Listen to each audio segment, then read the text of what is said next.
This is a lesson for women. That you are a woman does not mean you should hang your destiny on a man. We had a testimony in the first service where a man was doing estate business, but the wife was the real person bringing the customers. The man was making nothing until the wife went to action. Some of you are here in that service. And also a caution to men: if you have a woman, a wife, who is industrious, whose hand is money-making hands, don't be jealous, don't be angry, don't be envious. Support her, release her, let her go make all the money she can. And if you are such a woman, don't be arrogant, don't be stubborn, don't be rebellious. Submit to the authority of your man. The same way that the Shunammite woman, even though she had the money, but she needed to take the permission from her husband to build a house for the prophet. She submit yourself to the authority of the man and let everything flow together, and then there can be an explosion. But it is possible, whether you are a man or a woman, to be enterprising, to be industrious, to be entrepreneurial. A man can be a billionaire, a woman can be a multi-billionaire. There was a girl I liked in secondary school. She was also very intelligent, very smart, and we used to do assignments together. And I stopped talking to her. And let me tell you why. One day in the heat of the arithmetic, she felt an itch in her ear. So she used the pen and she drew out the biggest wax I've ever seen in my life. And she looked at it and continued writing. All the feelings died.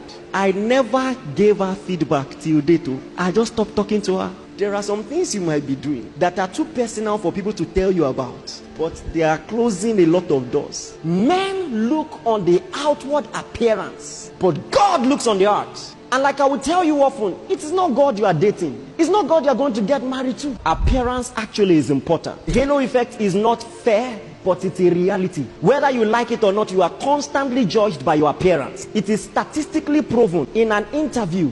If you are good looking, you are likely to be rated as being more intelligent. So what do you do with that? Well, there are some things about your appearance you cannot change, but there are a lot of things you can change. Because good news is, appearance is not just physical. People judge things like style, hygiene. There are even superficial things like confidence. When you develop your confidence, you become more attractive. Simple things like being able to say your mind, being authentic to your true self. Simple things like a sense of humor. Those are things that can help. Please don't joke with physical appearance. Don't joke with it. He says, cry out in the night, in the beginning of the watches. That means in the night that he's talking about, it's not 10 p.m. The wee hours of the morning.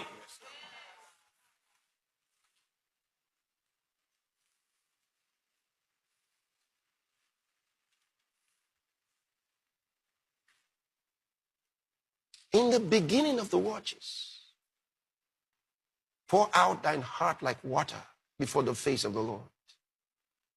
Then do what? Lift your hands.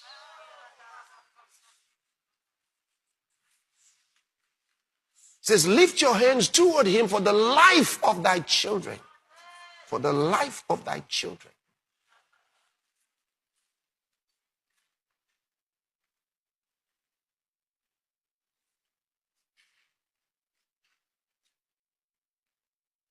Sometimes you find there's a child that's wayward. The devil has captured that child. And you see that son or daughter is headed to hell. You're going to have to deal strongly and deliver your son or your daughter. You're going to have to pray. You're going to have to use